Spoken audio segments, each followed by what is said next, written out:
अस्सलाम वालेकुम dear students, welcome back to my YouTube channel study with botanist. आज का टॉपिक है क्रोमेटिन मटेरियल कि क्रोमोसोम जो है ये किस चीज़ से मिलकर बना है और ये कैसे बना है, इनकी कंपोजिशन और ऑर्गेनाइजेशन के बारे में आज हम पढ़ेंगे। तो आइए देखते हैं जो हमारे पास क्रोमोसोम है, अगर इनके स्ट्रक्चर को देखें तो क्रोमोसोम में दो किस्म के मज़ीद स्ट्रक्चर पाए जाते हैं। तो मतलब क्या है कि जो क्रोमोसोम है वो डीएनए प्लस प्रोटीन का बना हुआ है।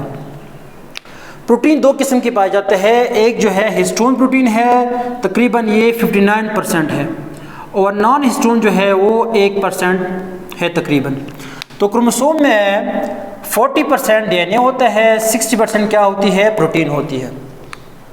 अगर हम क्रोमोसोम की बात करें, इनके क्रोमोसोम के अंदर जो क्रोमेटिड है, क्रोमेटिड के अंदर क्या है, डीएनए है। डीएनए की जो लेंथ है वो हमारे पास 5 सेंटीमीटर लॉन्ग डीएनए पाया जाता है, जिसके अंदर तकरीबन 140 मिलियन न्यूक्लियोटाइड्स पाए जाते हैं।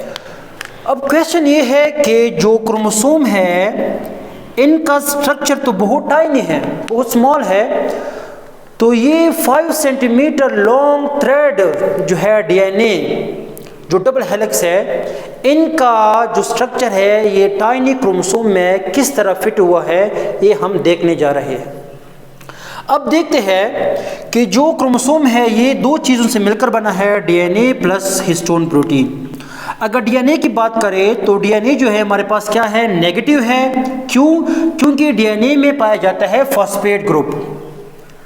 हिस्टोन प्रोटीन की बात करें, ज़्यादातर जो प्रोटीन्स है वो नेगेटिव होते हैं। अगर हिस्टोन प्रोटीन की बात करें तो ये क्या है, पॉजिटिव है। क्यों? क्योंकि इनमें जो अमाइनो एसिड पाए जाते हैं, अर्जिनिन प्लस लाइसिन, ये दोनों ऐसे अमाइनो एसिड है जो क्या है, पॉजिटिवली चार्ज अमाइनो एसिड है। अब क्रोमोसोम में अगर देखा जाए हिस्टोन प्रोटीन, ये 5 टाइप के पाए जाते हैं। एक होता है H1, दूसरा होता है H2A, H2B, H3, H4। ये 5 टाइप के जो हिस्टोन प्रोटीन है ये क्रोमोसोम में पाए जाते हैं।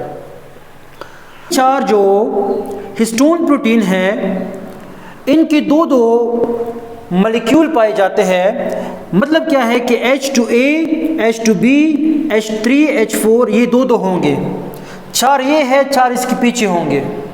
इस तरह ये क्या बनाता है, ऑक्टेट क्या बनाता है, ऑक्टोमर बनाता है। ऑक्टोमर कहते हैं 8 को। अब इस ऑक्टोमर के इर्द गिर्द डीएनए क्या करते हैं, अपने आप को रैप करता है। क्या करते हैं, डीएनए इसके इर्द गिर्द अपने आप को क्या करते हैं, रैप करते हैं। अब ऑक्टोमर जो है हिस्टोन प्रोटीन का, जिनमें हमने ये देखा H2A पाए जाते हैं, H2B पाए जाते हैं, H3, H4 ये दो होंगे। इसको हमने ऑक्टोमर का नाम दिया। ऑक्टोमर के इर्द गिर्द क्या होता है, डीएनए अपने आप को रैप करता है। अब ये जो डीएनए है ऑक्टोमर के इर्द गिर्द रैप हो रहा है, ये होता है 1.7 टाइम्स, ये होता है हमारे पास 1.6 टाइम्स। तो इसको हमने राउंड किया है। अब ये जो राउंड हुआ है मुकम्मल डीएनए जो है, इसके अंदर तकरीबन पाए जाते हैं 200 न्यूक्लियोटाइड्स। कितने न्यूक्लियोटाइड्स पाए जाते हैं, 200। ये फॉर एग्जांपल ऑक्टोमर है, ये डीएनए यहाँ से लेकर यहाँ तक जो रैप हुआ है, ये यहाँ तक जितना भी है डीएनए, ये होता है कितना होता है, 200 न्यूक्लियोटाइड। अगर सिर्फ इस ऑक्टोमर की बात करें जो 1.7 टाइम्स रैप हुआ है डीएनए, इसके अंदर कितने न्यूक्लियोटाइड्स पाए जाते हैं, तो इसके अंदर पाए जाते हैं 146 न्यूक्लियोटाइड्स पाए जाते हैं। ओवरऑल कितने न्यूक्लियोटाइड पाए जाते हैं, 200। अब जो ऑक्टोमर के इर्द गिर्द 1.7 टाइम जो डीएनए रैप हुआ है, ऐसे स्ट्रक्चर को हम नाम देते हैं न्यूक्लियोसोम। ये क्या है, ऑक्टोमर है, ये वाला ऑक्टोमर मैंने लिखा हुआ है, ऑक्टोमर के इर्द गिर्द जो डीएनए रैप हुआ है इसको हम नाम देते हैं न्यूक्लियोसोम। और एक न्यूक्लियोसोम दो, दूसरा, तीसरा, चौथा, ये क्या होता है, लिंक करते हैं किसके थ्रू, लिंकर डीएनए के थ्रू। मतलब क्या है, दो न्यूक्लियोसोम को आपस में कौन मिलाता है, लिंकर डीएनए मिलाता है। अब देखिए एक प्रोटीन रह गया है H1। अब जो ऑक्टोमर के इर्द गिर्द जो डीएनए रैप हुआ है 1.7 टाइम्स, इसको हमने न्यूक्लियोसोम का नाम दिया। इस न्यूक्लियोसोम के साथ जो लिंकर डीएनए है, लिंकर डीएनए के साथ H1 प्रोटीन इधर H1 प्रोटीन अटैच होता है, हिस्टोन जो प्रोटीन है। अब जो न्यूक्लियोसोम के साथ जो लिंकर डीएनए है, लिंकर डीएनए के साथ H1 प्रोटीन अटैच होता है, H1 प्रोटीन। जब न्यूक्लियोसोम के साथ जो लिंकर डीएनए है, लिंकर डीएनए के साथ H1 प्रोटीन अटैच हो जाए तो ऐसे स्ट्रक्चर को हम क्या नाम देते हैं, क्रोमेटोसोम का नाम देते हैं। अब डीएनए जो है इनकी लेंथ 2 नैनोमीटर है, ये जो लेंथ है ये रैप हुआ है, तो ये रैप होकर एक स्ट्रक्चर बनाते हैं। न्यूक्लियोसोम का स्ट्रक्चर है, ऐसा लगता है जैसे किसी ने धागे में मोती पिरोए हो। तो ऐसे स्ट्रक्चर जो डीएनए है ये रैप हुआ है, न्यूक्लियोसोम बना है। ये जो स्ट्रक्चर है जो ऐसा लग रहा है कि जैसे किसी ने धागे में मोती पिरोए हो, तो ये जो स्ट्रक्चर है इनकी जो लेंथ अगर देखें तो कितनी थिकनेस है, 11 नैनोमीटर। अब 11 जो नैनोमीटर है ये मज़ीद कंडेंस हो जाता है, कंडेंस होकर एक मज़ीद फाइबर बनाता है।